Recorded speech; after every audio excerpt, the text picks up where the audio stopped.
Welcome to the Duck Dive. The news this week, well, it's impossible to ignore. We've got this huge stack of sources, global news, tributes, some really deep industry analyses, even some early AI predictions, and they all point to one monumental figure, Robert Redford. Yeah, it's everywhere. His passing is clearly a major moment. Right. And the passing of an icon, it always shifts the landscape, doesn't it? But Redford's exit, it feels different somehow.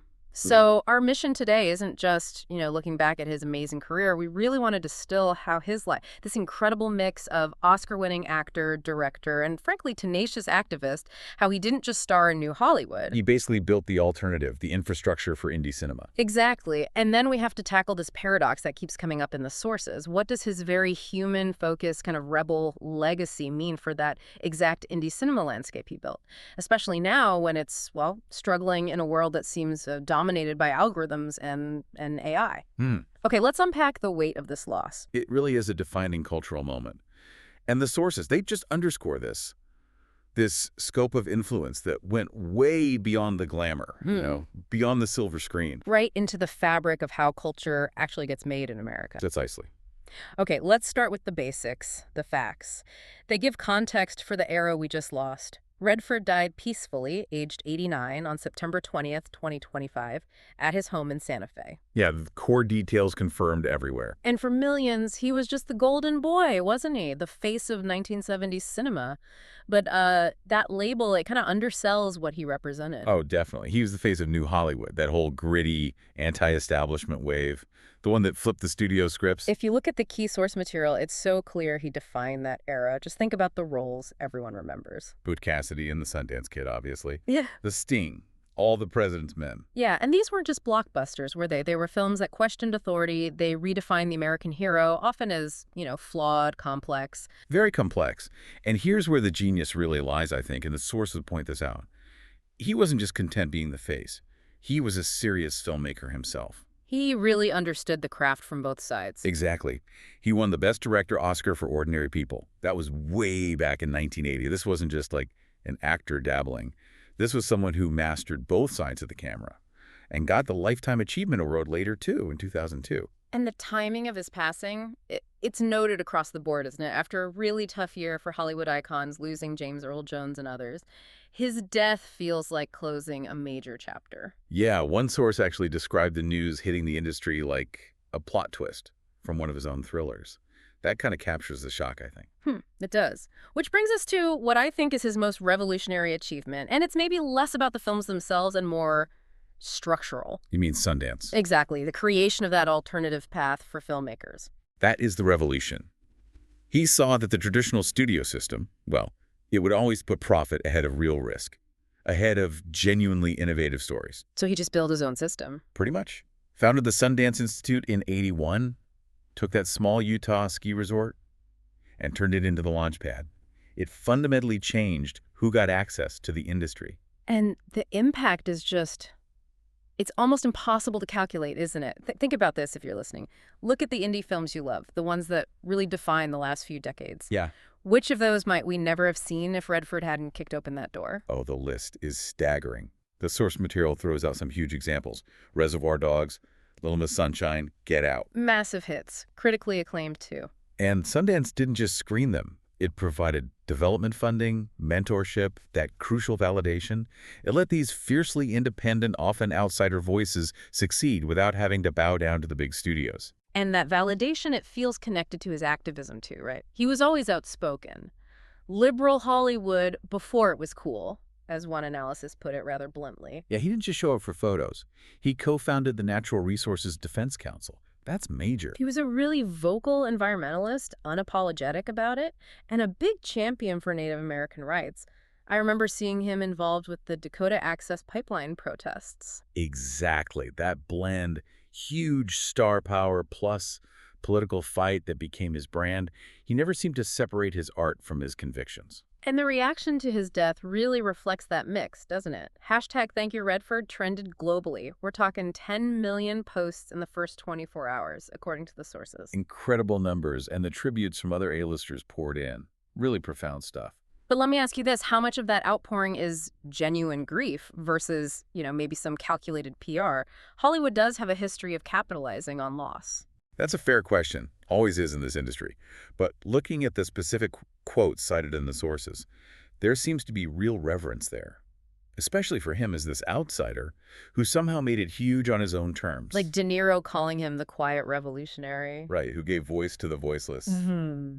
And Jane Fonda's tribute on social media, apparently very emotional. Baby changed the world. Wow. And Meryl Streep. Streep's assessment really nails it, I think. Redford didn't just act. He built the stage for all of us outsiders. That captures the Sundance legacy perfectly. It does, and even Clint Eastwood, his supposed rival from that era, even he praised him, called Redford the heart of the West we filmed. That's quite something. But it's important we also note impartially that his death, like his life, highlighted the political divide.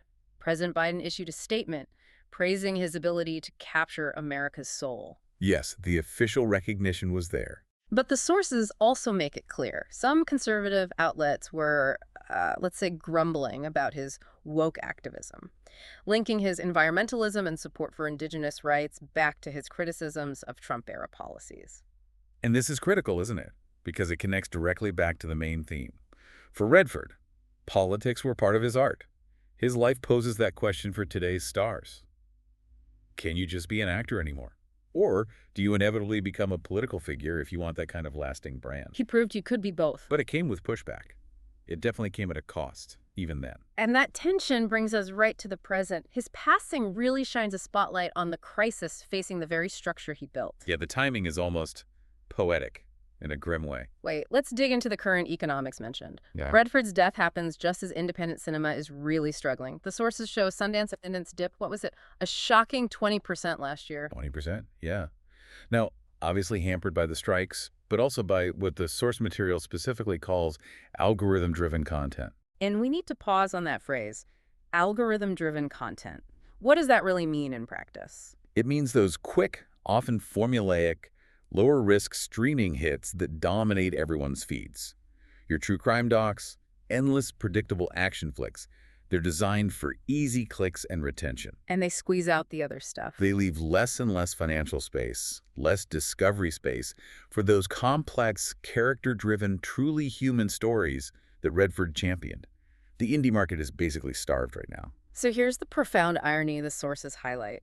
The death of the man who created the lifeline. Might be the only thing that can actually save it, or at least give it a serious jolt. And the sources are already showing a pretty positive and, frankly, immediate industry response. It almost feels like a rush to atonement.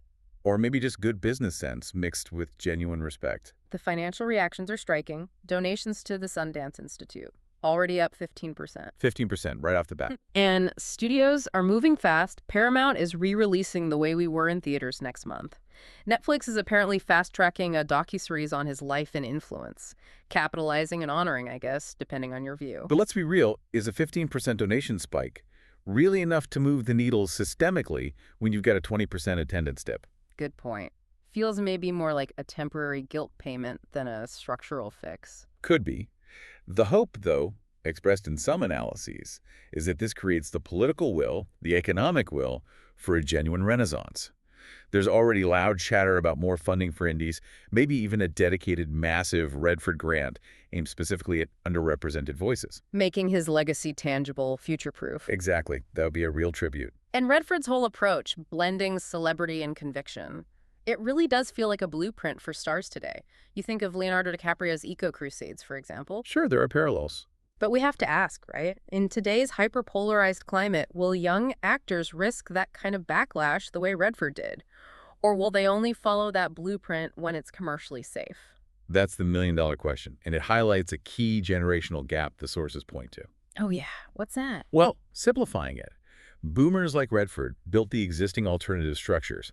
Millennials came along and disrupted those structures with new tech, and Gen Z, arguably, they're kind of TikToking it all, prioritizing immediacy maybe over that long-form complexity Redford valued.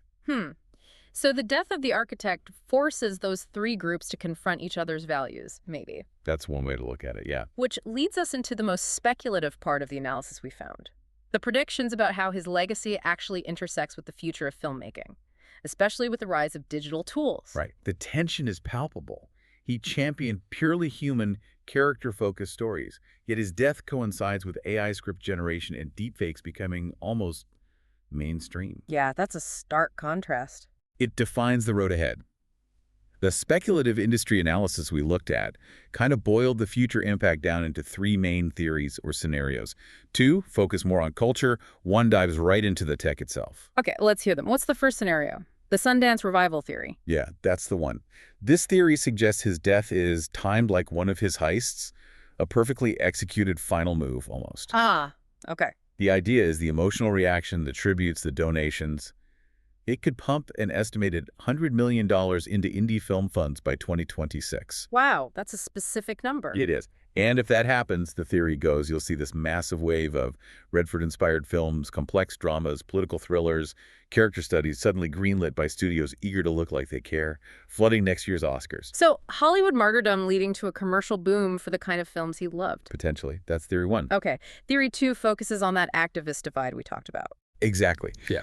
It suggests Redford's unabashedly liberal stance, now memorialized, could embolden other established stars, the source material specifically named Mark Ruffalo, as an example, to become even more politically visible. Turning up the volume on their activism. Right.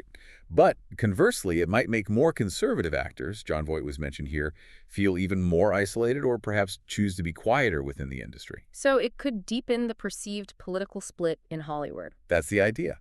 Solidifying the perception that modern Hollywood leans overwhelmingly one way. Okay, and the third scenario, this takes us into AI Hollywood, you said. Yeah, here's where it gets really speculative and frankly raises some big ethical questions. I'm intrigued. The most provocative idea floated by these analysts is the possibility of creating an AI deepfake of Robert Redford, narrating a climate change PSA. Wow.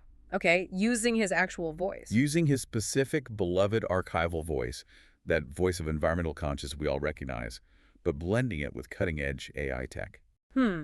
The sources must acknowledge the ethical minefield there, right? Using a deceased icon's likeness like that. Oh, absolutely. They immediately flag the significant ethical questions. But in the same breath, they stress the massive viral reach and cultural command such a piece of content would instantly have. You'd click on it. I'd click on it. Everyone would. It presents the ultimate paradox. The champion of human, grassroots, authentic storytelling might achieve his greatest future global influence through a technology he never used and might have even deeply disliked. Ethics versus reach. That's stark. So after digging through all this, what does this all mean for us, for you listening? Where do we land?